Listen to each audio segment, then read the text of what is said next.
So they call it jugging. I've never heard of this term. But apparently it's a new criminal scheme sweeping the country that finds bad guys staking out banks and ATMs, watching people take out the cash, then following them and waiting to take it from them. Yeah, so NewsMax crime correspondent Jason Mattera has the very latest on jugging. Good morning. Good morning, Mark and Charlotte. And Mark, don't worry, I haven't heard of it either until reporting on this story. But these aren't random hits. They're organized. They're carried out with precision. They're happening at gas stations. They're happening at grocery stores. They're happening at people's homes and even right outside banks. In California, a masked gunman lies in wait outside a bank.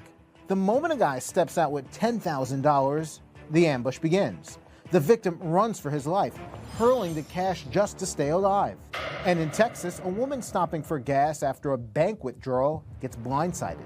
A thief shatters her window, snatches the bag of cash, and speeds off in a stolen minivan, gone in seconds. Jugging is not a crime of opportunity, it's a planned attack. So you have a group, typically more than just one person, that is watching a person withdraw large amounts of money out of the either an ATM or inside the bank, and then following them to a safer location where they can attack and steal them. Cops say these crooks aren't striking at random. They're targeting the distracted, the ones counting cash in their cars, lingering in the parking lot, or hitting the bank the same time every week.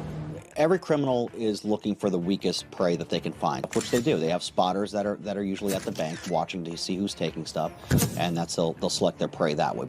If a person suspects they're being followed after a withdrawal, evasive action might be necessary. When you're leaving a bank, look for cars that just seem to be following you. And if you want to make sure if they're following you or not, just make 3 consecutive right turns around a block. If, somebody might make a first right turn because they're just going that way, but typically if they're making 3 right turns, you're basically going in a circle.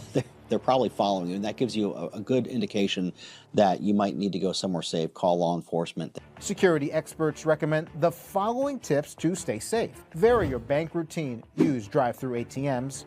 Avoid nighttime withdrawals. Never count cash in your car, and stay alert in parking lots. But police say prevention isn't enough. That's why Texas passed House Bill 1902, making jugging a standalone felony. It's a move other states may soon follow, because these aren't random hits. They're calculated ambushes. And it's time for the law to hit back.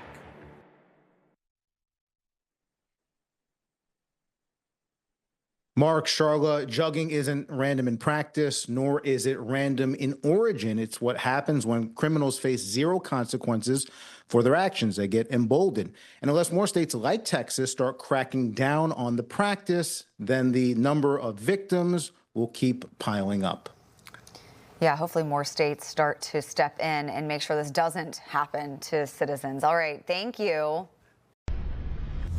Information. Truth is freedom. Is NewsMax. It's real news for real people.